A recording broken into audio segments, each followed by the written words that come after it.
VON 시사라디오 자유통일 동상다모 시즌2 지금 시작합니다. 저희가 첫 번째 시간에 대남 전략에 대해서 한번 얘기를 나눴어요. 예전엔 저희가 참 자유롭게 모두 마치 북한 전문가처럼 여러 가지 얘기를 나누다가 이제 김 박사님이 먼저 이렇게 강의를 하시니까 저희가 약간 좀 소심해졌어요. 학생처럼 바뀌었어요.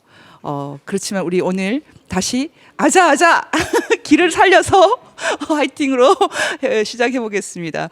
박사님, 오늘은 연방제에 대해서 얘기하기로 했죠. 예, 북한의 통일 방안이 연방제죠. 사실 이 얘기를 하려면 굉장히 시간이 많이 필요한데 짧은 시간이지만 좀 압축적으로 생략할 거 생략하고 얘기를 좀 해보겠습니다. 들어가기 앞서서 국가 통합 형식으로 크게 이제 두 가지가 있는데 하나가 연방이고 하나가 국가연합입니다. 영어로는 이제 연방을 페더레이션이라고 하고 국가연합을 컨페더레이션이라고 하죠. 차이점을 보면 간단히 얘기하면 연방은 1국가 1주권입니다. 대표적인 것이 소비에트 연방, 또 미합중국 같은 것이 있고, 국가연합의 경우는 다국가 다주권입니다. 간단히 얘기하면 국제기구라고 생각하시면 될 것 같아요. 예컨대 이제 유럽연합이나 동남아 국가연합, 아세안 같은 경우가 대표적인 사례가 되겠습니다. 북한의 연방제 얘기를 제가 어떻게 얘기를 할까 생각을 하다가 처음 제기된 60년대부터 2000년대까지 시대 순으로 쭉 한번 얘기를 하고 그 다음에 왜 연방제 얘기가 나왔는지 그거를 한번 얘기하는 것으로 정리를 해볼까 합니다. 북한의 연방제 얘기가 처음 나온 것이 1960년 8월인데요. 8.15 광복 15주년 행사를 하면서 김일성의 입으로 남북 연방제라는 이름으로 발표가 됩니다. 이때 나온 이제 얘기의 핵심은 과도적 대책이라는 것, 그리고 외세의 간섭 없는 민주적 기초 위에서 자유로운 남북 총선거를 실시하는 것이 가장 합리적이고 현실적인 방안이 될 거다. 이제 이것이 핵심입니다.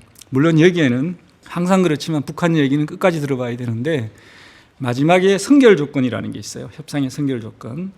그 중에 하나가 주한미군 철수, 두 번째가 대한민국 정부의 인민정권화, 그러니까 남조선 혁명이 달성됐을 때라는 얘기죠.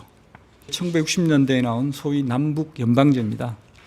그 다음에 70년대 고려 연방제라는 이름으로 등장을 하게 되는데, 아시다시피 73년 6월 23일 날 당시 박정희 대통령이 이제 통일에 장애가 되지 않는다는 전제 아래 남북한 유엔 동신 가입을 불반대한다라는 내용의 평화통일 외교정책에 관한 특별 성명, 이른바 6.23 선언을 발표하게 되죠. 공교롭게도 같은 날 오후에 김일성이 조국통일 5대 방침이라는 것을 발표를 해요. 우리 6.23 선언을 듣고 발표한 겁니다. 그래서 5가지 방안을 제시하는데 이 방안은 당시 평양을 방문한 구스타프 후사크 체코슬로바키아 공산당 총비서를 환영하는 평양시 군중대에 연설을 하면서 소위 조국통일 5대 방침이라는 것을 내놓죠. 5가지를 요약하면 이렇습니다. 첫째, 군사적 대치 상태를 해소하자. 두 번째, 다방면적 합작과 교류를 실현하자. 세 번째, 대민족 회의를 소집하자.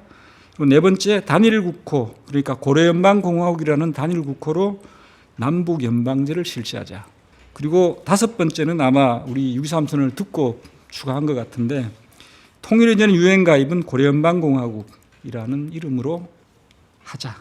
연방제 통일을 실현한 다음에 이렇게 해서 5대 방침을 발표하는데, 방금 말씀하신 대로 네 번째와 5번째가 연방제에 해당하는 부분이 되겠습니다. 그리고 이제 80년대 들어와서 80년 10월에 제6차 당대회가 열리는데 이때 김일성이 보고를 하게 됐죠. 거기에 전례 없이 체계적이고 구체적인 통일 방안이 나옵니다. 그것이 이제 소위 고려민주연방공화국 창립 방안. 그러니까 70년대는 고려연방공화국이라고 했는데 여기에 민주라는 단어가 더 들어가죠. 이것이 북한의 통일 방안, 그러니까 연방제 통일 방안의 핵심 골격입니다.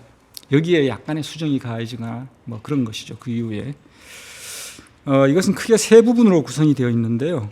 첫 번째가 연방제 선결 조건, 두 번째가 연방정부 구성 운영 원칙, 그러니까 연방제 내용이 되겠습니다. 그리고 세 번째가 연방제가 실현된 다음에 연방정부가 시행해야 할 10대 원칙, 이제 10대 시정 방침이라고 하는 것이죠. 이 고려민주연방공화국 창립 방안에 대해서는 제가 구체적인 내용을 얘기하지는 않겠습니다. 왜냐하면 그 내용을 다 알 필요가 없어요. 그건 뭐 그냥 그런 것이 있다 정도면 될 것 같고, 중요한 것은 이제 선결 조건인데요. 이게 또 세 가지입니다.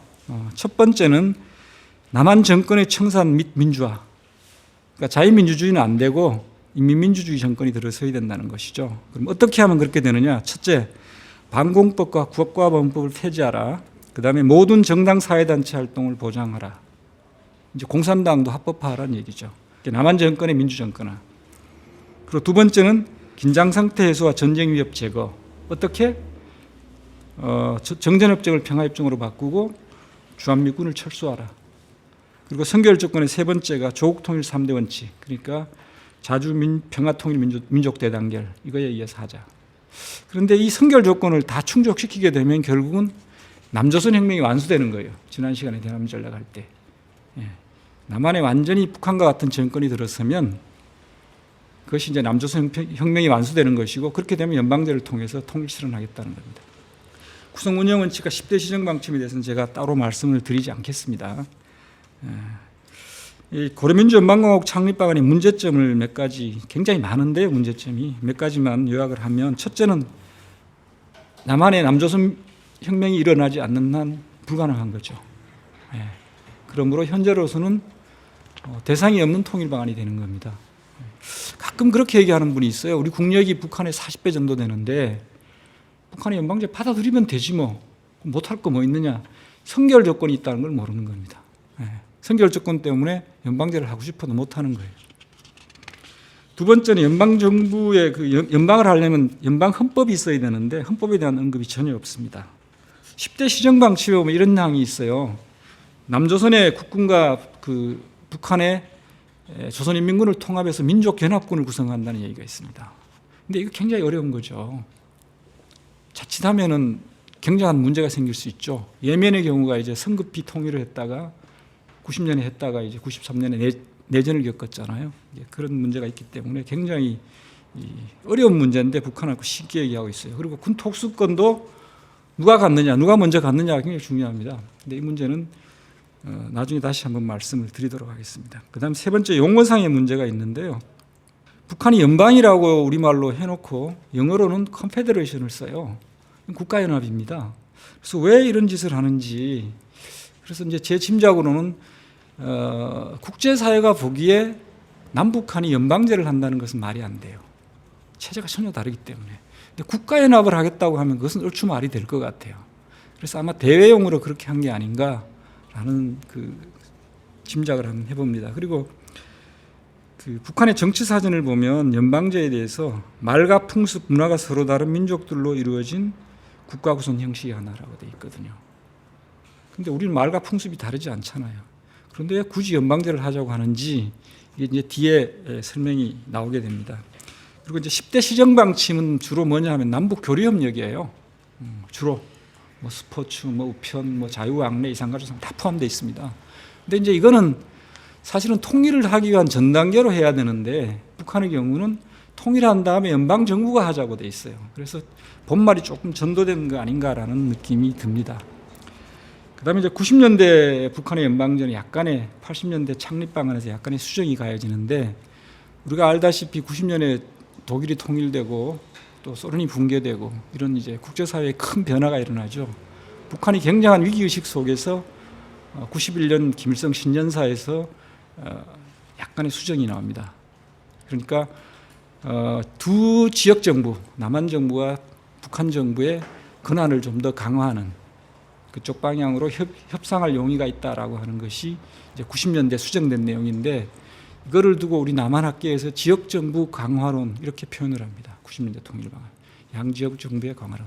갑자기 연방 정부의 권한을 많이 주면 불안해할 것 같으니까 지역 정부의 권한을 좀 더 많이 주자라고 하는 것이고요.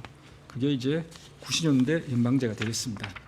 2000년대에 들어와서는 2000년에 6.15 공동선언이 있었죠. 거기에 보면은 제2항에 이런 구절이 나옵니다. 남과 북은 나라의 통일을 위한 남측의 연합제와 북측의 낮은 단계 연방제 안에 서로 공통성이 있다고 인정하고 이 방향에서 통일을 지향시켜 나가기로 했다. 근데 이제 문제는 뭐냐면 남측의 연합제도 문제지만 북한의 낮은 단계 연방제가 뭔지, 당시에 제가 이제 뭐 그 언론계에 있어서 그 합의문이 처음 도착해서 봤어요. 그랬더니 주변에서 낮은 단계 연방제가 뭐냐고 물어봐요. 그래서 좀 처음 들었습니다. 그래서 잘 모르겠는데 했더니 우리 윗사람이 당신 전문가 아니네 이러더라고요. 그래서 아는 사람 있으면 한번 물어보십시오. 그러고 한 2시간 돌더니 아는 사람이 아무도 없대요.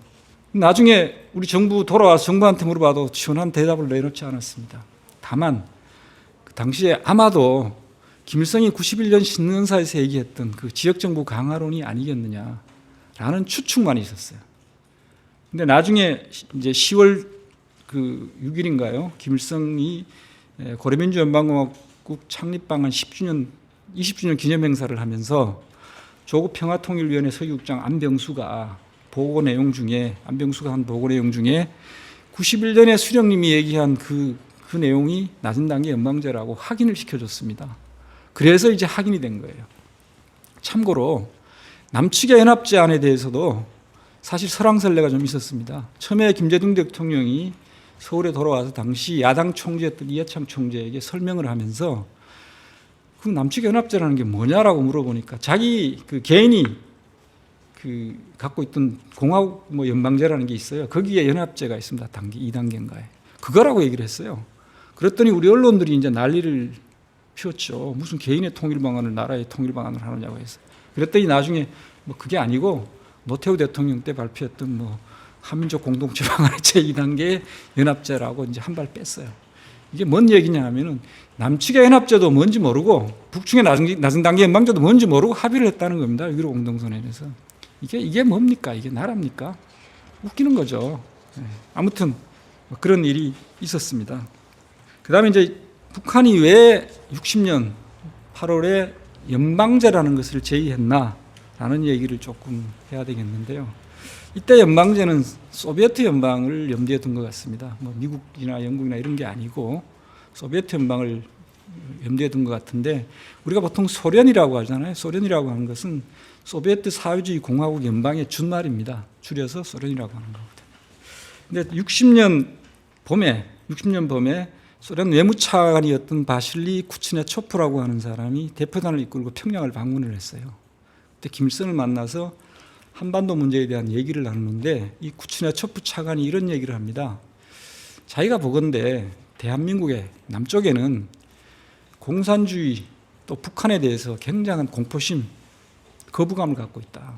이런 상태에서 그 남조선 혁명도 어렵고 조국 통일도 어려운 거 아니냐.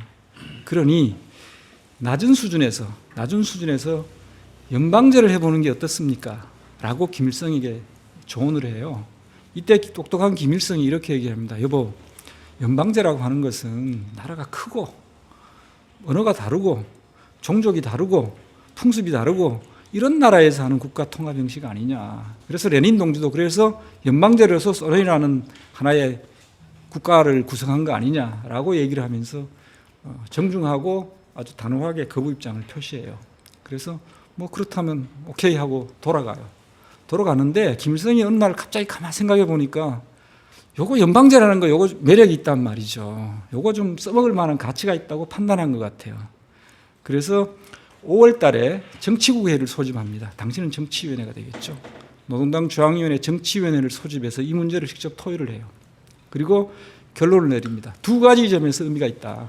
첫째, 연방제를 제안하는 그 자체만으로 당연히 남조선에서 받아들이지 않겠지만 제안하는 그 자체로 의미가 있다. 왜냐하면 자기들이 전쟁을 하지 않겠다는 얘기고 평화 애호적인 나라라고 하는 것을 내외에 가시할 수 있는 좋은 소재다라는 것이죠.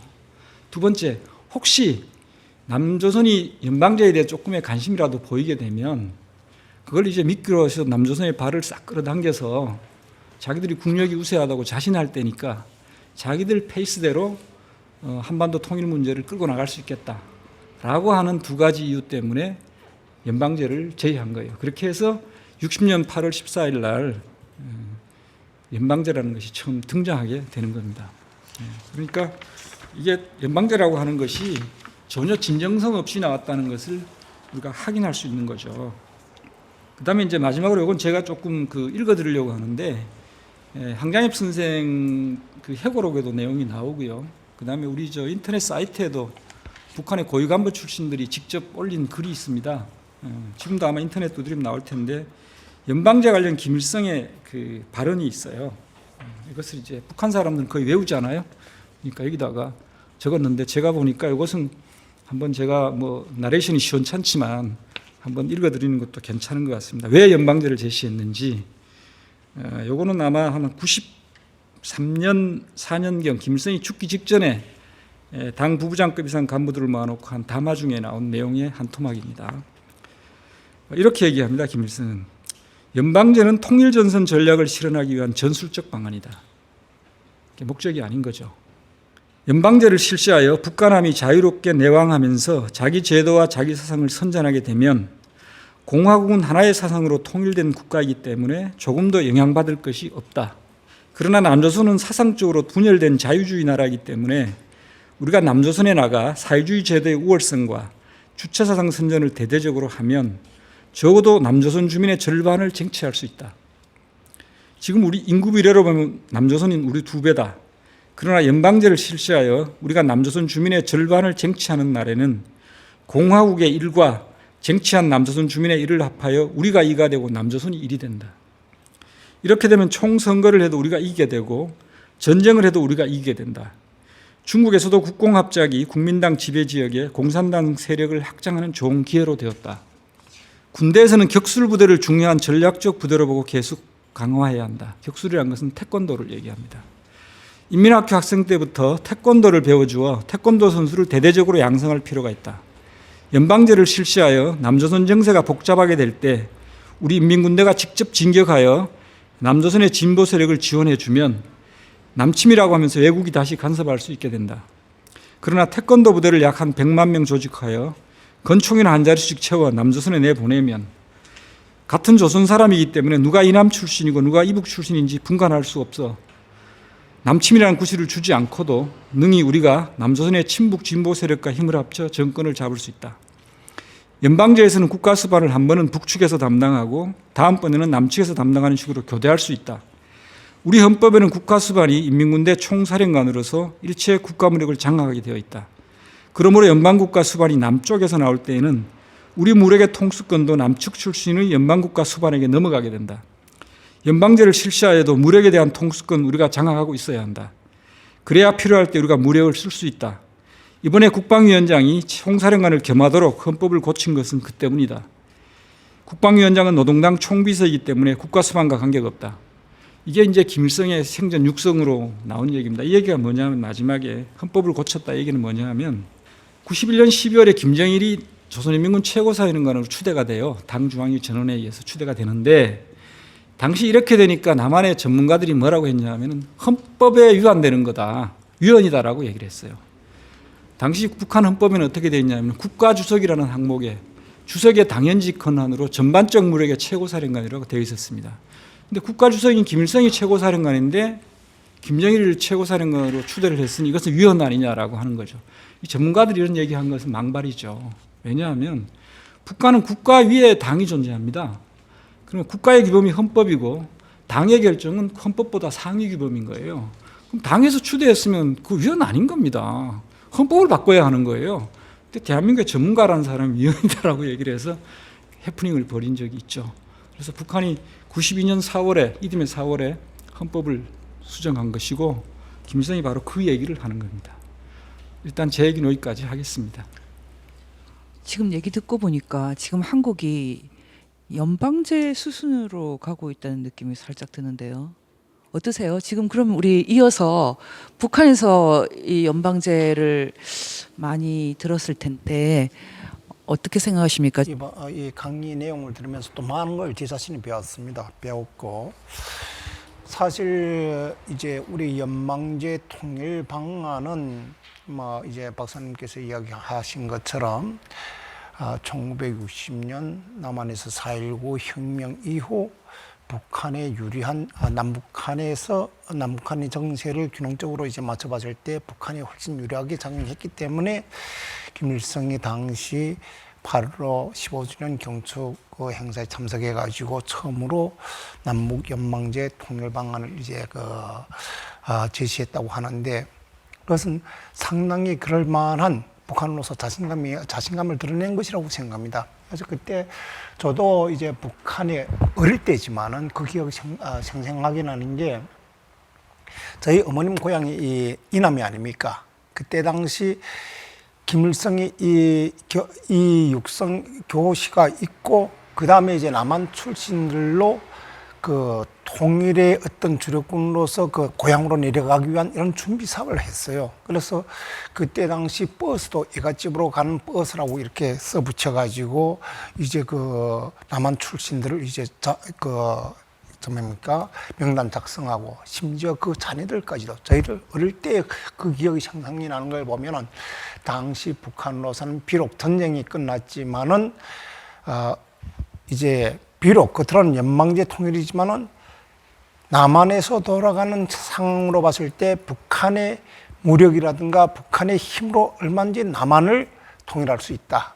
그래서 그 당시 내놓은 그 연방제 통일 방안은 하나의 형식상 국제사회의 어떤 그 제스처를 취한 것이고, 당시 내적으로는 무력 통일을 남조선을 이제 그 혁명 기지로 하는 이런 확실한 그 어떤 의지와 확신을 가지고 이 사업을 준비해 왔는데, 이것이 체계적으로 점진적으로 발전해 가지고 북한 사회의 오늘과 같은 남한을 공산화하기 위한 남북 연방제. 그래서 저는 고려 연방공화국이라고 보면은 사실 국가의 기준이 국민이 얼마나 자유롭고 잘 사느냐에 따라서 그 기준점에 왔다 갔다 정해야 되는데, 사실 북한은 현재 상황으로 봤을 때 북한을 중심에 두고 남북한을 통일할 수 있는 그런 상황은 아니지 않습니까? 오히려 남한의 중심을 두고 통일해야 객관적인 타당성도 있고 한데,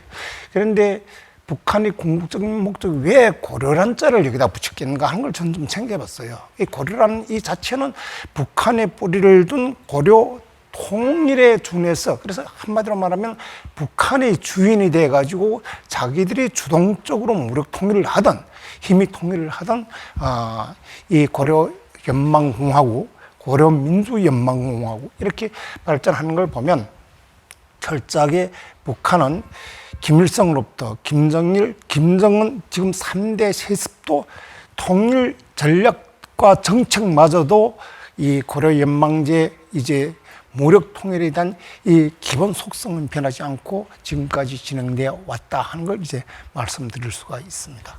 지금 말씀하신 것도 너무 소중한 증언 같아요. 저희가 얘기하는 도중에 이제 소개를 합니다. 지금 말씀하신 분이 북한민주화위원회 허광일 위원장이십니다.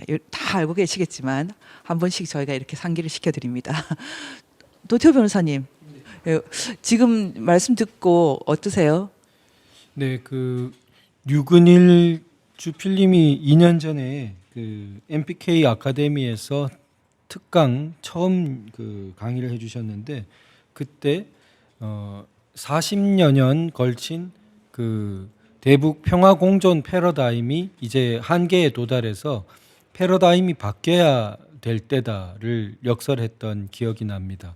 그래서 그 72년 이전에는 평화 공존이라기보다는 이승만 대통령 때는 더욱 확실했고 북진 자유 통일에 가까운 패러다임을 우리가 갖고 있었던 반면, 이게 72년 이후로 일종의 그 북한 주장이 상당히 투영된 듯한 그런 그 이 패러다임이 뭐 민족이란 이야기도 나오고 그 평화 공존 뭐 그 민족 대단결 이런 말들이 자꾸 나오는, 자주 이런 말들이 나오는 패러다임이 80년대를 거치면서 강화되었던 것 같습니다. 그래서 우리가 궁극적으로 자유 통일을 이루어야 한다는 그러한 선명성이 점차 국가연합이라는 말 속에서 잊혀져 갔고, 그러다가 결국 우리는 정신적으로 나태해진 때문에 오히려 북한이 계속 유지하고 있었던 그 연방제의 틀 쪽으로 자꾸만 끌려가는 그러한 이념적 모양새가 된 것이 아닌가 생각됩니다. 그래서 이 연방제든 국가연합이든 이러한 틀은 기본적으로 반인도적이고 인류 보편의 가치에 도저히 부합할 수 없는 체제를 기본적으로 용인하고 그것의 유지를 적어도 수용하는 그러한 태도에 적어도 한 발은 걸치고 있기 때문에 이제 때가 이르러서 그러한 태도로는 도저히 유지될 수 없는 어떤 시점에 선 것이 아닌가 생각됩니다. 그래서 우리가 입장을 분명히 해서 저 체제는 도저히 인류사적으로 이제는 용납될 수 없는 체제라는 것을 태도를 분명히 하게 될 때 이제 우리가 연방이라든지 또는 국가연합이라든지 이런 환상에서 깨어나서 올바른 자유체제로의 통일뿐이만이 하나의 통일 길이고 적어도 그게 안 된다면 우리 자유체제 자체를 굳건히 지켜야 하고 그래서 그 체제의 힘이 국제 역량까지 더해서 마침내 저 휴전선 이북에 자유체제를 확산할 수 있는 날을 예비해야 된다는 그런 생각을 갖게 됩니다. 지금 말씀하시는 걸 들으면서 저는 질문이 머릿속에 지금 한 10개쯤 떠올랐어요. 근데 제가 10개를 다 할 수 없기 때문에 한두 개는 좀 던질게요. 연방제를 얘기를 하는데 왜 북한은 1972년 헌법을 개정할 때 수도를 평양으로 옮겼을까요? 이상하지 않습니까? 어떻게 생각하세요, 박사님? 서울을 인정하지 않는 거죠. 한마디로 말하면. 서울을 인정하지 않는 거예요? 원래 서울이었는데 평양으로 옮긴 거잖아요. 그러니까 그게 뭐냐 하면은 걔들이 수도로 할 때 그냥 수도로 하지 않고 혁명의 수도라는 표현을 씁니다. 혁명의 수도라는 것은 수령이 있는 곳이에요. 수령이 있는 곳이 평양이고 평양이 혁명의 수도입니다. 다시 말해서 남조선 혁명을 위한 혁명 기지이고 그 혁명 기지의 중심지가 평양이라는 겁니다. 그래서 과거에는 서울을 수도로 했지만 지금 평양은 혁명의 수도가 되는 거죠. 조금 전에 제가 오랜만에 버스를 타고 왔거든요. 버스에서 참 놀라웠던 게 요즘에 그 서울시의 그 구호가 서울시는 지금 혁명 중 10년 혁명 이렇게 되어 있고요.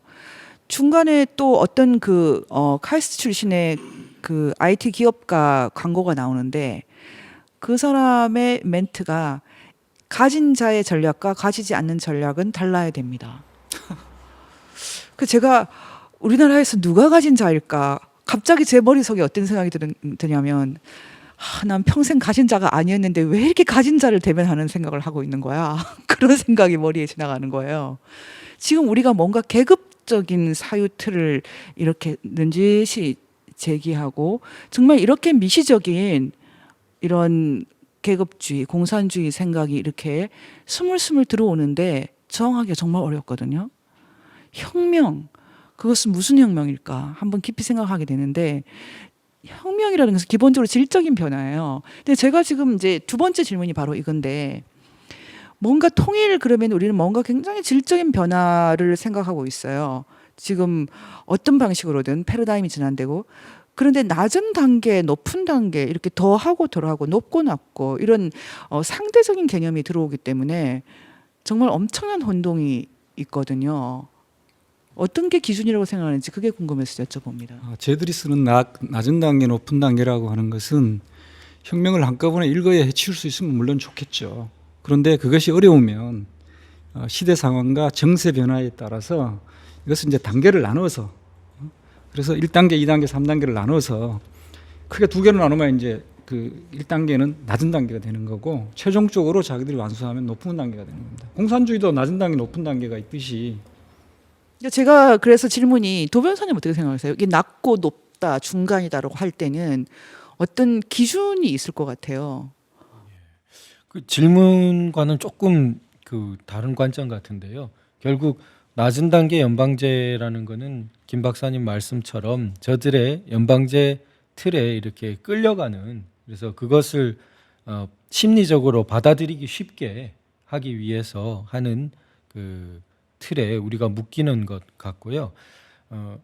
핵심적으로는 우리가 자유라는 가치를 보지 못하면 그 아까 전에 연방이라는 것은 그 헌법을 필요로 한다. 결국 그 체제의 어떤 핵심이 있기 마련일 텐데 공통적으로 묶어내는 체제의 핵심이 없는 연방이라는 것은 뭐 허구죠. 그런데 그 조금 저는 그 이런 생각도 해봅니다. 그 혁명이라는 것을 지금 서울시가 자꾸 이야기한다고 그랬는데요. 그러다 보니까 우리 태극기 혁명이라는 말까지 하고 있어요. 그래서 어떤 분들은 혼란스러워 하십니다. 무슨 혁명이란 말은 저쪽 북한이나 이런 사람들이 쓰는 말 같은데 왜 태극기 혁명이냐. 그래서 이제 제가 조금 설명드릴 때 영국의 명예혁명 같은 겁니다. 이렇게 설명을 드려요. 그런데 제가 조금 의미 있게 생각하는 것은 영국의 명예혁명과 같은 것이 진정한 사실은 시민혁명이고 거기에 나중에 나왔던 프랑스 혁명, 소비에트 혁명 1위로 갈수록 아주 우리가 이제 부정적으로 생각하는 혁명으로 바뀌었던 거죠. 그래서 그런데 영국의 이런 그 혁명, 미국도 독립혁명이라고도 하죠. 그런데 그 혁명은 조금 특징이 방어적인 혁명입니다. 그러니까 기존에 갖고 있던 자유를 빼앗아 가려고 하니까 그것을 빼앗기지 않으려고 혹은 그 자유를 수호하려고 하다가 이 혁명적인 상황까지 갔는데 그 왜 혁명이 되냐? 그러면 자유가 한 단계 더 업그레이드 됐어요. 그 과정을 거치고 나면. 그래서 우리 지금 맞고 있는 상황도 지금 과도기적으로는 자유가 빼앗기고 있고 자유가 위축되고 그래서 저쪽이 오히려 그런 것을 자꾸 혁명적 상황처럼 이렇게 선전하는데 우리가 만약에 이걸 뚫고 여기서 자유를 수호하는 방향으로 저 거짓 혁명 세력을 이렇게 무너뜨리게 되면 저는 아시아 대륙에서 진정한 시민혁명을 이제 우리가 통과하게 되는 것이고 빛나는 역사를 열게 되는 그러한 지점에 있다 이렇게 좀 생각해 봅니다. 자유민주주의가 역사의 정방향이다. 이런 얘기가 지금 도 변호사님의 저 팜플렛 제목이 지금 우리가 연방제 논의를 할 때 들어올 틈이 어디에 있는지도 굉장히 궁금하고요. 한 가지 더 얘기를 해볼 것 중에 하나가 예전에 그 18대 대통령 선거 때 그 이정희 후보가 코리아 연방이라는 구호를 들고 나왔거든요. 이게 이미 합법적인 공간이 확보가 되어 있나 이것도 좀 궁금해요. 제가 질문이 너무 많은데 여기까지 일단 제 질문을 마무리하겠습니다. 코리아 연방과 고려 연방이 같은 거겠죠? 같습니다. 고려민주연방공화국 창립 방안에 나오는 영어는요 코리아가 아니고 고려입니다. 그냥 KORYO 고려인데 얘들이 왜 이런 얘기를 하느냐? 연방제라는 그 아젠다에 일단 불을 붙이게 되면 필수적으로 북한이 추구하는 주한미군 철수와 평화협정 체결로 가게 돼 있어요. 그거를 유도하기 위한 견인하기 위한 미끼로 제의하는 겁니다. 진짜 연방제에는 관심 없어요. 되지도 않고요. 가능하지도 않습니다. 근데 걔들이 노리는 것은 주한미군 철수 그리고 평화협정 체결 그것이 되면 주한미군이 없는 한반도는 자기들 그냥 주머니에 든 뭐 자기들 쉽게 꺼냈다 넣었다 하는 물건이라고 생각을 하는 거죠. 물론 망상입니다만 그렇게 생각하는 겁니다. 무장 해제를 위한 어떻게 보면은 이것도 심리전 아닌가요? 그러니까 통일전선 전술의 전술적 방향이라고 얘기하잖아요, 김일성이. 지금 그 박사님 설명해 주신 것처럼 쭉 주장해오고 변천시켜왔던 그 통일 방안들은 기본적으로 대남 혁명 전략의 일부 전술로서 여러 가지 그 상황에 맞는 그 변용을 하면서 추진돼 왔는데 거기 대응하는 것으로서의 우리 대한민국의 통일 전략이랄까 전술은 굉장히 실망스럽습니다. 북한에 대응하는 것으로서의 어떤 그 모양새만 갖췄지 실질적인 이념적 알맹이가 있는 통일 방안을 한 번도 제시하지 못했던 것 같아요. 쭉 오늘 말씀드리면서 더 그걸 이제 심정을 굳히게 되는데, 우리가 그나마 우리가 제출했던 통일 방안에 들어있는 어떤 알맹이라고 하면 민족이라는 가치, 그 정도일 것 같은데요. 물론 민족이라는 가치도 우리가 함부로 다뤄서는 안 되는 소중한 가치이긴 한데, 그것만으로는 좀 부족한 어떤 것. 우리는 민족인데 북쪽은 민족이 아닌 거예요, 사실은. 북쪽은 일가죠. 북쪽은 일가고 우리 민족인데 이걸 대응적인 통일 방안으로 제출한다는 것 자체가 굉장히 단견이었고 임기응변적인 것에 불과했다는 생각이 들고, 지금 우리 도 변호사님 좀 전에 말씀하신 것처럼 인류 보편적 가치에 기초한 통일 방안, 이런 것들이 있어야 된다고 생각해요. 예를 들면 북한이 선결 조건을 내세웠던 것들이 있잖아요. 뭐 주한미군 철수, 보안법 폐지, 이런 것들에 상응하는 북한 김씨 체제의 그 반인권적 사항들에 대한 적시와 개선의 요구, 이런 것들을 선결 조건으로 내놓는 그런 통일 방안이 한 번도 없었다는 거죠. 그래서 아까 우리 도 변호사님 얘기했지만 유근일 주필께서 그 얘기하신 게 타당한 겁니다. 북한의 김씨 체제가 존재하는 한 우리 통일은 무의미하고요. 우리가 진짜 추구하는 자유민주 질서, 시장 경제, 이렇게 하려면 김씨 체제가 붕괴돼야 되는 거예요. 그걸로 갖고 우리가 공세적으로 나가야 합니다. 김 박사님 얘기하셨던 아까 고려민주연방, 이게 선결 조건 1, 2, 3 쭉 말씀하셨잖아요. 네. 근데 1단계, 2단계, 3단계까지 거의 뭐 내용은 다 이미 나와 있는 것 같고, 그리고 구체적으로 이런 사항들이 지금 하나하나 뭐 예를 들면 뭐 저기 인민민주주의나 국가보안법 폐지, 뭐 정전협정, 주한미군 철수 계속 얘기하고 있는 거고요. 세 번째, 우리 민족끼리 민족 자결. 그래서 너무나 지금 우리가 기본 언론이나 매스미디어에서 다 듣고 있는 내용들이에요. 그래서 지금 1980년대 주장했던 내용이 지금 30년이 지났는데도 너무나 이게 구체적으로 지금 대한민국 현재 2018년에 현재 대한민국 이 땅에서 이루어지고 있는 것 같고, 그 문제점에 대해서 지적하셨는데, 우리가 흔히 얘기하는 이 문재인 정권 촛불혁명이라고 얘기하는 것처럼 촛불혁명이 일어났고, 그리고 본인이 정말 북한은 한 번도 이 통일전선 전술을 포기한 적이 없잖아요, 지금까지. 그래서 구체적으로 지금 평창 올림픽 할 때도 한반도 깃발을 쓴다든가, 아니면 또 우리 문재인 대통령이 능라도에 갔었죠. 그래서 거기서 15만 평양 시민 앞에서 남측 국민이라고 얘기했던 것도 말 실수라기보다는 상당히 계획된, 굉장히 의도적이 계획된 그런 하나의 표현인 것 같고. 근데 이제 구체적으로 이제 이런 얘기를 좀 해요. 어떤 친구랑 밥을 먹고 있었는데, 이게 과거 정권, 아까 이제 우리의 대한민국의 통일 정책을 얘기했었는데, 과거에 박근혜 대통령 때에 박근혜 대통령 본인도 썼던 단어, 통일은 대박이다. 네. 라고 얘기를 했는데, 왜 지금 이제 문재인 촛불 정권으로 바뀌어서 이 자유한국당이나 이런 우파의 사람들이 그 당시 얘기했던 통일은 대박이라고 했는데 왜 지금 와서 니네는 통일을 그렇게 부정적으로 반대하는 것이냐라고 하는 이제 그런 질문을 했다고 하더라고요. 그래서 이제 그런 부분에 대해서 이제 우리가 어떤 논리적으로 이제 대답을 해줘야 되는데, 이런 부분에 대해서는 어떻게 논리적으로 구체적으로 접근할 수 있을까요?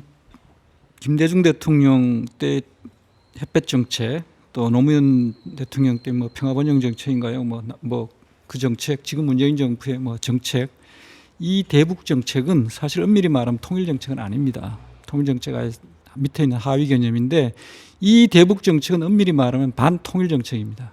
왜 그렇게 얘기하냐면 통일하지 말자는 거예요. 다시 말하면 남북한이 공존하자는 겁니다. 공공연하게 얘기하잖아요. 공존과 번영을 얘기하잖아요. 그걸 평화라고 지금 얘기하는 겁니다. 그렇게 하지 않으면 전쟁 난다고 지금 협박하는 거고요. 그런데 이 사람들이 입을 열면 우리가 자유민주적 통일을 얘기를 하면은 반통일 세력 냉전분자로 매도한단 말이죠. 근데 사람들이 그거에 대한 개념이 없어요. 이 사람들이야말로 반통일 정책입니다. 김일성도 지역정부 강화론 얘기하면서 제도 통일은 순차적으로 천천히 후대에도 맡겨도 되지만 이렇게 얘기합니다. 당장에 이렇게 하자는 거예요.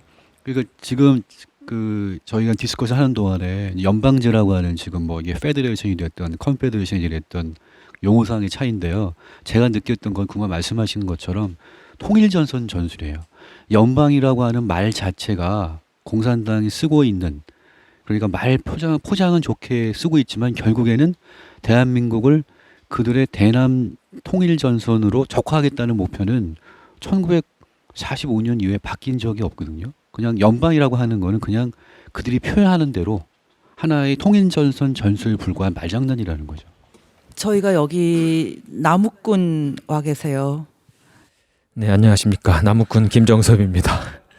저는 오늘 이렇게 말씀을 들으면서 북한이 말하는 낮은 단계 연방제, 그리고 이제 우리 남한에서 얘기하는 대한민국에서 얘기하는, 이건 지금은 대한민국으로 표현돼야 될지 남한으로 표현돼야 될지, 왜냐하면은 지금 현재 주장하고 있는 것이 이제 국가 연합에 관한 얘기를 하잖아요. 이쪽 우리 남쪽에서는 남한에서 주장하고 있는 국가 연합 통일 방안과 북한에서 말하는 그 낮은 단계 연방제 통일 방안이 사실은 어떻게 보면 다름이 없고 하나의 민족, 하나의 국가, 그리고 그 안에 두 개의 제도, 두 개의 정부 안에서 이제 시스템을 유지하면서 다음 단계로 나아가는 얘기인데, 저는 이렇게 지금 말씀하신 거대로 낮은 단계라는 말은 어떤 목적성을 가지고 있는 말이 아니라 어떤 목적을 가기 위해서 그것을 또 유화한 그런 인식을 주기 위한 그런 용어 전술일 뿐이고, 본질적인 내용은 우리가 직시를 해야 된다는 거죠. 저는 이 부분에 대해서는 종교에 좀 비유를 하고 싶어요. 많은 분들이 종교를 가지고 있고, 저도 기독교 교인인데, 우리가 그러니까 좀 이해를 위해서 종교를 예를 들고 싶어요. 제가 기독교인입니다. 근데 신천지라는 그런 종교 단체가 있어요. 그 종교 단체가 서로 신천지와 기독교가 한 신 아래에서 같이 연합을 하고 공존을 하면서 나아갈 수가 없지 않습니까? 그것과 지금 현재 말하는 이 낮은 단계의 연방제가 다름이 없다고 생각이 들어요. 연합할 수 없는 그런 체제, 자유를 인정하고 자유를 인정하지 않는 그 체제가 어떻게 각자의 외교권을 사용을 하고 그 위에 그 더 큰 규모의 연합체를 가지고 그것을 리딩할 수 있을까? 그리고 역사적으로도 1국가 2체제가 유지된 경험도 없고 역사 이래로 가능하지도 않은 얘기라고 생각이 들어요. 이거는 단지 지금 현재 상황에 자기네 그 목적을 이루기 위한 그 과정이고 수단이고 전술일 뿐이지, 그 용어에 현혹되거나 이 본질을 놓치면 안 된다고 생각이 들어서, 이 부분에 대한 이해는 이렇게 좀 서로 접합점을 조금씩 찾아가다 보면 어떻게 만나지 않을까, 그리고 합의체가 이루어지지 않을까, 그런 가능성을 생각을 하는데 아닙니다. 절대 아닙니다. 그래서 우리가 이 부분에 대해서는 더 이상 속지 맙시다. 이 말씀을 드리고 싶어요. 제가 허광일 위원장님한테 직접 여쭤볼게요. 북한에서 직접 살아본 경험이 있으시니까. 그리고 우리가 지금 얘기하고 있는 연방제라든가 이런 통일전선 전술 얘기하고 있는데, 김일성, 김정일, 할아버지, 아버지 세대를 끝내고 이제 북한은 이제 김정은이라는 3대 그 세습 체계로 가고 있는데, 사람들이 항상 이런 얘기를 하고 있죠. 김정은이 스위스의 DNA를 갖고 유학을 해온 새로운 신진 리더십이기 때문에 그 아버지와 할아버지 세대와는 다르다. 그러면 과연 북한에 살아보신 허광일 위원장 입장에서 봤을 때 김정은은 과연 그 할아버지 아버지랑 어떤 면이 다른가요? 저는 개인적으로 북한의 이제 3대 세습이 이제 그 북한 주민들이 반인권적인 이런 그 독재 정권이 3대를 걸쳐서 세습을 했다는 이런 의미에서 놓고 볼 때에, 김정은이 아무리 스위스에서 유학을 하고 외부에서 신문화라든가 신지식을 습득한다고 할지라도 국내에 들어가면은 북한 체제는 지도자뿐만 아니라 그 밑에서 일하고 있는 체제를 떠받들고 있는 사람들도 대물림을 합니다. 대물림을 하기 때문에 김정은이 아무리 변하고 싶어도 그 밑에 탄탄히 굳어진 북한 체제를 이루고 있는 그 핵심 골간을 변화시킬 수가 없습니다. 혼자서.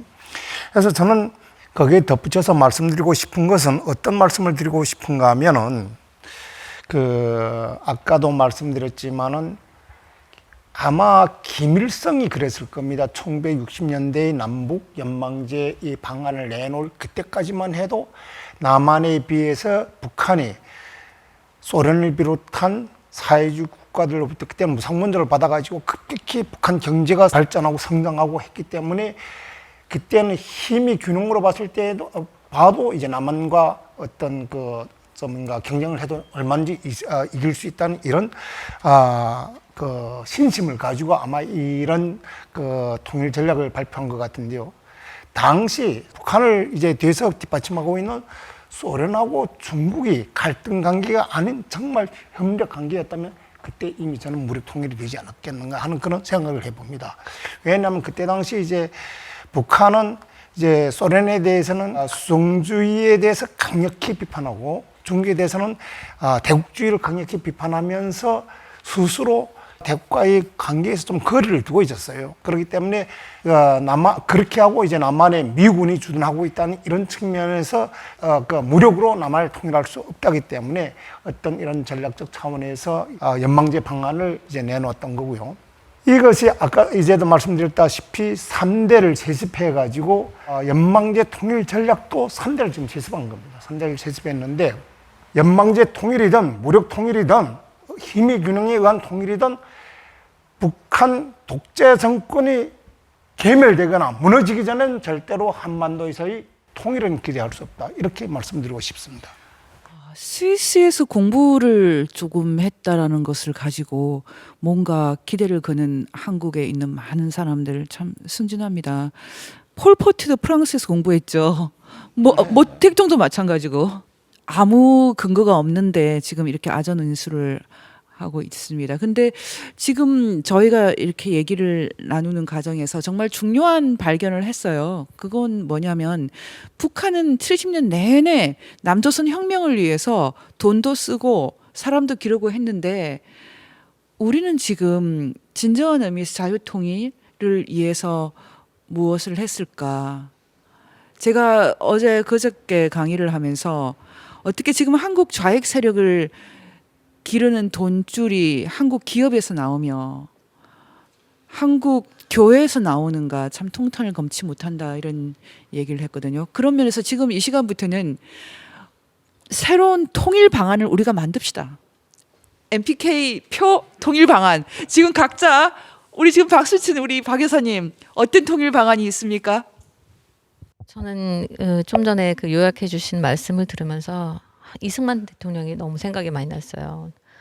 정말 그 시대에 많은 것들을 미래를 이렇게 읽고 있었구나. 그분이 그래서 자유민주주의 북진통일을 부르짖었던 분이 정말 어떻게 이렇게 홀대를 받고 있는지 참 안타까웠고 저 자신도 너무나 반성을 하게 됐어요. 저희는 다른 거 없는 것 같아요. 이승만 대통령의 그런 이념적인 자유민주주의를 표방한 그런 북진통일밖에는 없다고 생각해요. 거기에 이제 구체적인 방안들을 우리가 진짜 만들어내지 않으면 지금 뭐 문재인 대통령이 그 대통령 선거 전에 뭐 고려 연방제 들고 나왔던 게 지금 보니까 뭐 어느 정도 수정을 거친 것도 아니고 김일성이 그 당시에 발표했던 걸 그대로 가져온 거더라고요. 그래서 아니 북한에서 얘기하는 것들을 왜 우리가 그대로 받아들여야 되는지 너무 자존심 상하는 일이고요. 우리는 이제부터 이념적인 가치를 정말 제대로 키워서 우리가 이런 것들을 정말 이 정방향으로 나가는 속도를 내야 되겠다는 생각이 들었습니다. 도태우 변호사님, 자유민주주의가 역사의 정방향이다. 그렇게 말씀하셨는데 그 모토 캐치프레이즈를 가지고 뭔가 절차적인 단계를 설정하는 게 가능할까요? 첫 번째 원초적으로 생각하게 되는 것은 절대자께서는 우리 국민들이 굉장히 똑똑해지기를 요구하고 계신다 그런 생각이 듭니다. 북한이 이렇게 고려 연방제 이런 거 낮은 단계 연방제 이런 말이 횡행하지 않으면은 연방이라는 말 신경 쓰고 쓰지 않고 살아도 될 텐데 굳이 이렇게 우리를 혼란시키기 때문에 뚫고 나가려면은 연방이라는 말에 대해서 좀 깊이 있게 생각할 수밖에 없고 공부할 수밖에 없는 현실입니다. 자유도 마찬가지고요. 그래서 우리가 그 연방이라는 말은 좋게 들리는 게 미 연방이 있기 때문에 좋게 들리고, 핵심적으로 미 연방은 밑에서부터 이렇게 바텀업식으로 올라온 그렇기 때문에 주 정부가 원래 있다가 그리고 13개 주가 다시 연방을 이루기로, 그렇게 해서 더블 주권이 형성된 주 정부도 있고 연방 정부도 있는 그러한 이 것이 가장 고전적이죠. 그렇다면은 연방이라는 말의 뜻을 이렇게 제대로 이해한다면 고려 연방제나 낮은 단계 연방제라는 말이 얼마나 터무니없는 말인지를 알 수 있습니다. 그래서 아마 우리 국민들이 연방이라든지 자유라든지 이런 것들을 정말 똑똑하게 알 것을 이런 실현을 통해서 요구하시는 것 같습니다. 아무런 압제나 강제가 없을 때 북한 주민들이 무엇을 원할까? 미국 연방 헌법은 단순하거든요. 조항이 많지도 않고. 그런데 미국 연방 헌법 특히 전문에서 가장 중요한 단어를 한 단어만 말해라. 그러면 리버티란 단어거든요. 자유라는 단어인데, 지금 북한 사람들이 자유를 원하는 사람들이 대부분이 아닐까요? 그 사람들이 원하는 남과 북을 엮는 페더레이션 하는 그 가치가 무엇일까? 허 위원장님 어떻게 생각하세요?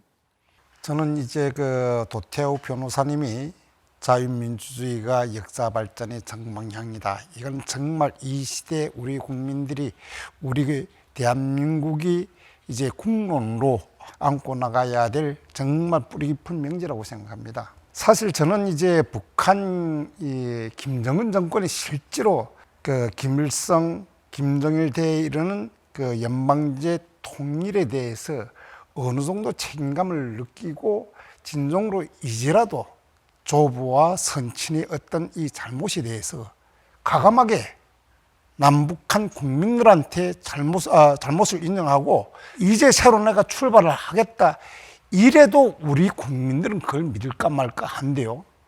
북한 김정은 정권이 지금 현재 추구하고 있는 남북 연방제가 결과적으로 남한 내부를 군론 분열시켜 가지고 북한의 주동적인 적화 통일을 이루려는 게 궁극적인 목적임에도 불구하고, 그것을 모든 국민들이 좀 눈만 뜨면 확실하게 알 수가 있음에도 불구하고 이런 문제를 포용해 가지고 거기에 동조한다는 것은 현 위정자들로부터 매 국민에 이르기까지 이건 국민의 책임이고, 우리 현 집권자인 문재인 씨 책임이 상당히 크다고 생각합니다. 저는 오늘 저희가 나눈 얘기가 정말 중요한 것 같아요. 연방제에 대해서 이 정도 얘기 나누는 그런 방송도 없는데, 사실 지금 저희가 나눈 얘기 중에 가장 중요한 것은 지금 회자되고 있는 연방제는 사실은 통일을 하지 말자라는 말에 굉장히 가깝다. 최근 참여연대 같은 경우는 아예 노골적으로 이제 각각이 따로따로 가자, 오히려 통일하지 말자는 쪽으로 노골적으로 말을 하고 있던데요. 그런 이유 중에 하나는 아마 지금 한국 좌익들, 북한의 그 이런 독재에도 아랑곳 하지 않고 북한 주민들의 인권에 관심도 안 가졌던 그들의 과오를 덮기 위한 것이 아닌가라는 생각까지 들거든요. 그래서 저희가 이제 정리를 하면서 이 연방제라는 그 단어, 그 프레임에 대해서 어떻게 저희가 대해야 되는지 그 자세에 대해서 각자 의견을 주셨으면 좋겠어요. 뭐 시간이 벌써 다 됐는데, 대한민국의 철없는 좌파들이 이제 종북을 열심히 하다 보니까 사실 북한은 연방제를 포기한 지 오래됐어요. 진짜 연방제 하자는 게 아니라는 거 우리 다 확인한 바고요. 그런데 여기에 속모르는 그 종북주의자들이 연방제를 하자고 프레카드를 들고 막 한동안 쫓아다녔습니다. 북한에서 이미 포기했는데 그 속내를 모르고 그것도 연방제가 아니라 북한식 연방제를 하자고 프레카드를 쌓고 다녔어요. 그러다가 가만 보니까 아니거든요. 그래가지고 뒤늦게 이제 눈치를 채고 그걸 이제 내렸는데, 그런 이제 이상한 해프닝이 있었고, 아까 자 그럼 우리는 어떻게 해야 되느냐라는 얘기를 했는데 고민할 거 없습니다. 라이놀트 니버가 한 얘기가 있어요. 공산주의자들의 수법을 고도로 걔들에게 돌려주면 됩니다. 남조선 혁명론을 북조선 혁명론으로 바꾸면 돼요. 북한이 주장하는 그 3대 혁명 역량을 북으로 그냥 보내면 됩니다. 어렵게 생각할 거 하나도 없어요. 그리고 우리도 선결 조건 하나 있어요. 모든 통일 방안 뭐든지 논의할 수 있다. 다만 북한의 수령 체제를 없애라. 그게 선결 조건입니다. 네, 맞습니다. 아주 명제이십니다. 저는 연방제가 됐든 어떤 주장에 대해서 항상 그 주의 깊게 보는 포인트가 있어요. 그게 뭐냐? 저 사람의 주장 가운데 북한에 억압받고 있는 그 인권들, 두려움과 공포 속에 있는 사람들을 방치하자. 아니면 그들을 구해야 된다. 그 사람의 그 관점과 요점, 그 의견의 주장의 요지가 그것이 있느냐 없느냐를 먼저 보거든요. 그런데 지금 통일 방안에서도 참여연대에서 연방제를 주장했다. 지금은 내렸다. 그것은 뭐 예전에 신탁을 주장했다. 반신탁을 주장했다. 다시 신탁을 주장하고 하는 그런 지령에 의한, 그래서 자신의 그 신념이라든가 가치관이 아니라 지령에 의해서 그것이 바뀌는 사람들의 그 주장과 의견은 가치가 없는 주장이라고 생각을 하고요. 지금 이 한반도를 놓고 통일을 얘기할 때 관점이 저는 일단 그 하나로 압축을 하고 있어요. 그래서 저희가 통일을 안 해도 만약에 북한의 자유가 온다면, 그리고 그들이 영어를 쓰고 중국과 친하게 지낸들, 저는 그것을 지지할 수도 있을 것 같아요. 북한 땅에 사람들이 자유를 찾는다면. 그래서 모든 전제 조건은, 통일의 전제 조건은 이 남한에서도 자유가 확정이 되고 그것을 다 누릴 수 있다는 것도 돼야 되지만, 지금 시급한 거는, 한반도에서 제일 시급한 거는 저 북한에 억압받은 두려움 속에 있는 저 북한 사람들의 자유가 회복되는 거니까 모든 해석은 그거로 저는 하고 있습니다. 연방 통일이라는 것이 우리한테 구체적으로 이 물감으로 있는 사건은 김정은 그 서울 방문 같습니다. 그래서 김정은이 아주 멀쩡한 국가의 지도자인 것처럼 와서 현재 대통령 직위에 아직 있는 문재인 씨와 손을 잡고 광화문에 와서 수많은 군중 앞에서 서서 손을 이렇게 치켜 올린다는 것 자체가, 그것이 우리 물감으로 이미 연방제라는 것을 구체적으로 우리 앞에 펼쳐놓는 그런 망상적인 사건이라고 생각됩니다. 그래서 이 사건은 결코 일어나서 안 될 사건이고, 그것을 방치하는 것은 우리의 각성이 굉장히 모자라고 우리의 노력이 모자라는 것이 될 거기 때문에 올 가능성도 낮지만 사력을 다해서 그 본질을 알리면서 그 저지해 나가야겠고, 그 본질을 알리면서 저지해 나가는 것은 곧 북한 체제의 반인륜성과 비정상성을 그대로 드러내는 거기 때문에, 그게 곧 연방제라는 것의 허구성을 드러내는 것과 괴를 같이 하는 일이라고 생각이 듭니다. 금방 얘기하신 것 같은데요. 뭐 여주시에 걸렸던 것뿐만 아니고 서울시청에도 김정은, 그러니까 할아버지 아버지가 이루지 못했던 거대한 그 포스터 사진이 걸렸었죠. 그런데 사람들이 그걸 보면서 어떤 생각을 할까? 근데 우리가 액션 플랜으로 생각해 보면, 이제 우리가 그동안 70년 동안 못했던 거, 이거를 우리의 이 아이들한테 반드시 가르쳐야 되는 의무가 있다고 생각을 하기 때문에, 뭐 초등학교나 중학교부터 이 MPK라든가 이 세인폴에서 진정한 통일 캠프, 이 좌파들이 하는 그 이상한 감성적인 통일 캠프 말고요, 우리들 아이들한테 진정한 그 의미의 가치를 가르쳐 줄 수 있는 그런 교육이 굉장히 중요하고요. 그래서 그 사진을 보고 애들이 물어볼 거 아니에요. 저 뚱땡이가 누구냐고. 그러면 그 뚱땡이는 반인륜, 반인도적인 3대 세습의 손자다, 이렇게 가르칠 수 있는 그런 구체적인 교육 프로그램들이 좀 필요할 것 같아요. 참 우리가 그냥 간과하고 있는 문제는 이 북한 인권의 문제인 것 같아요. 북한에 정말 억압받는 그 2,300만, 뭐 2,500만까지 되는 그런 북한 주민들을 외면하고 있는 게 너무나 이중적으로 보여요. 우리 국민들이. 그러니까 김정은을 좋게 보는 것 자체가 북한 주민들을 굉장히 무시하는 일이거든요. 근데 그분들의 그런 인권은 없고, 뭔가 이렇게 멋있어 보이고 좋아 보이는 것들만 쫓아가는 이런 참 얄팍한 이 수준이 너무나 부끄럽고, 우리가 인권 변호사 출신 분들이 굉장히 정치권에 많으신데 이분들도 이 북한 인권에 대해서는 입 다물고 그것을 부르짖는 자들을 억압하는 상황까지 오고 있는 게 참 안타까운 일이에요. 우리가 정말 북한 주민들을 정말 자유롭게 하는 일을 하나씩 하나씩 해나가는 게 북한 정권을 무너뜨리는 일이라고 생각이 듭니다. 북한의 고려 연망제는 이미 포기한 지 오래지만 남한을 적화 통일하기 위한 하나의 수단으로 적극 활용하고 있는데, 이걸 알면서도 그 적화 통일에 편승해서 북한 정권과 야합해가지고 현 정권 살기에 올인하고 있는 이 문재인 씨 정부는 실제 말해서 저는 가장 위선적이고 반통일적인 이런 정부라고 말씀드리고 싶습니다. 실제 이 나라의 통일을 원하는 사람들은 누구냐? 통일 세력은 누구냐?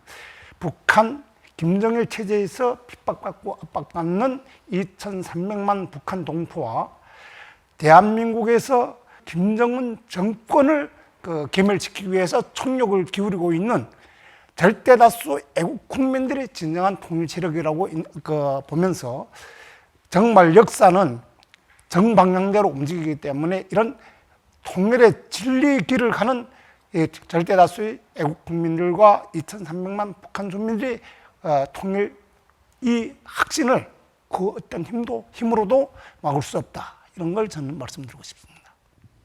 연방제 통일 구상이 구체적으로 성과를 낼 수는 없다고 생각합니다. 그런데 우리 문재인 대통령은 대선 전에 여러 차례 연방제를 하고 싶다, 연방제 방향으로 나가고 싶다라고 언급한 바가 있거든요. 근데 적어도 그런 프로세스에 들어가게 되면 그 연방제 방안이 제시하는 그런 소기의 결과에는 도달하지 못할지라도 굉장히 극심한 혼란 상태로 빠져들게 될 것은 틀림없다고 생각합니다. 그 연방제 자체가 달성 가능할 수 있는 목표가 아니야 하는 걸로 우리가 좀 너무 이렇게 한 말 물러설 게 아니라, 그런 프로세스로 들어갔을 때 야기될 혼란, 이런 것들을 좀 염두에 둬야 된다고 생각을 하고요. 그다음에 이제 지금 그 북한 통일을 생각할 때 그 통일이라는 것의 본질은 북한 해방이거든요.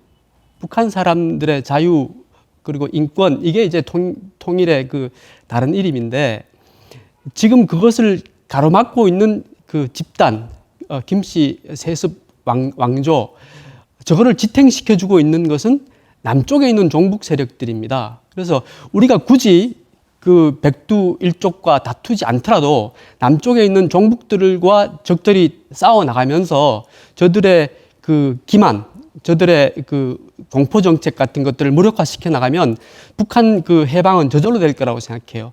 그래서 우리가 어떤 여러 가지 지금 우리 활동들을 하고 있는데, 그런 활동들을 할 때 꼭 한 가지 좀 더 신경을 써야 될 게 뭔가 이제 개인적인 생각은 뭐냐 하면은, 문재인 정권을 그 상대로 싸울 때 옆에서 지켜보고 있는 국민들을 의식하고 국민들에게 용기를 주고 국민들을 교양할 수 있고 국민들을 동참시킬 수 있는 이 방안, 이걸 계속 생각해서 국민들을 깨어나게 하는 게 결국은 관건이라고 생각해요. 문재인 정권이 저런 무도한 짓을 계속 자행하고 있는 것도 결국은 형식적으로는 국민들의 의지를, 동의를 얻어냈기 때문이거든요. 그러니까 민심을 얻기 위한 싸움, 이것들을 우리가 좀 더 힘을 써야 되지 않나 싶습니다.